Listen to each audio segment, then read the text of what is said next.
বিসমিল্লাহির রাহমানির রাহিম। আসসালামু আলাইকুম ওয়া রাহমাতুল্লাহি ওয়া বারাকাতুহু। প্রিয় ভাই বোনেরা, এই দুনিয়াতে আমাদের একান্তভাবে প্রয়োজন একটি অন্যতম গুণ, সবর।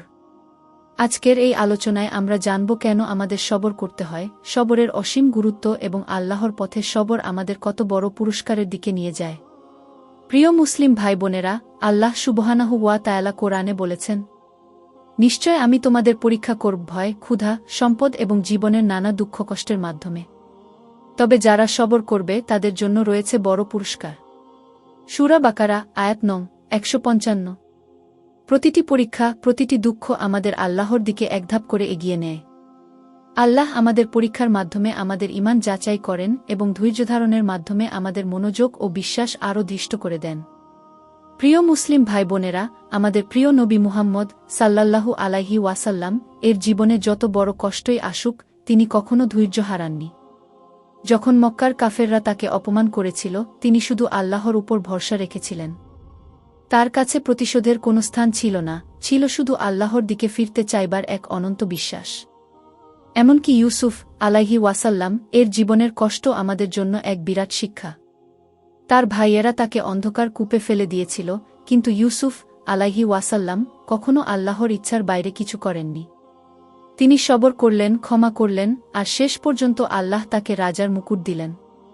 প্রিয় ভাই বোনেরা, আল্লাহ আমাদের প্রতিশ্রুতি দিয়েছেন, যারা সবর করে তাদের পুরস্কার হিসেব ছাড়াই প্রদান করা হবে। সূরা জুমার, আয়াত নং ১০। অর্থাৎ আল্লাহ তাদের এমন অসীম পুরস্কার দিবেন যা আমরা কখনো কল্পনাও করতে পারি না। এ পৃথিবীর কষ্টের অন্তরালে জান্নাতের শান্তি রয়েছে। তাই সবর করা শুধু আমাদের জীবনকে সুন্দরী করে না, বরং আমাদের জান্নাতের পথে পৌঁছানোর এক মহাসম্মানিত সুযোগও দেয়। আমরা কিভাবে এই সবর অর্জন করব? ১. নামাজের প্রতি অঙ্গীকার করুন। আল্লাহর সঙ্গে আমাদের সম্পর্কের সেতুবন্ধন হল নামাজ। প্রতিটি রাকাত আমাদের জন্য একটি সুযোগ, শান্তির একটি রাশি। ২. আল্লাহর প্রতি বিশ্বাস এবং তাওয়াক্কুল বৃদ্ধি করুন। যখন আমরা বিশ্বাস করি যে আল্লাহ আমাদের পাশে আছেন, তখন প্রতিটি সমস্যা সহজ হয়ে ওঠে। ৩. আল্লাহর কাছে দোয়া করুন। কষ্টের সময় আমাদের হৃদয়ের কথা আল্লাহ জানেন। তার কাছে চাইলে আল্লাহ কখনো ব্যর্থ করেন না। ৪. ধৈর্য ধরুন এবং আল্লাহর নির্দেশ অনুসরণ করুন। জানুন, অন্ধকারের পর সূর্য উঠবেই। প্রতিটি সংগ্রাম আমাদের এক নতুন অধ্যায় নিয়ে যায়। প্রিয় ভাই বোনেরা, আমাদের জীবনের প্রতিটি ক্ষণ, প্রতিটি মুহূর্ত এক অমূল্য উপহার। প্রতিটি কষ্ট, প্রতিটি চ্যালেঞ্জ আমাদের আল্লাহর আরও কাছে নিয়ে যায়।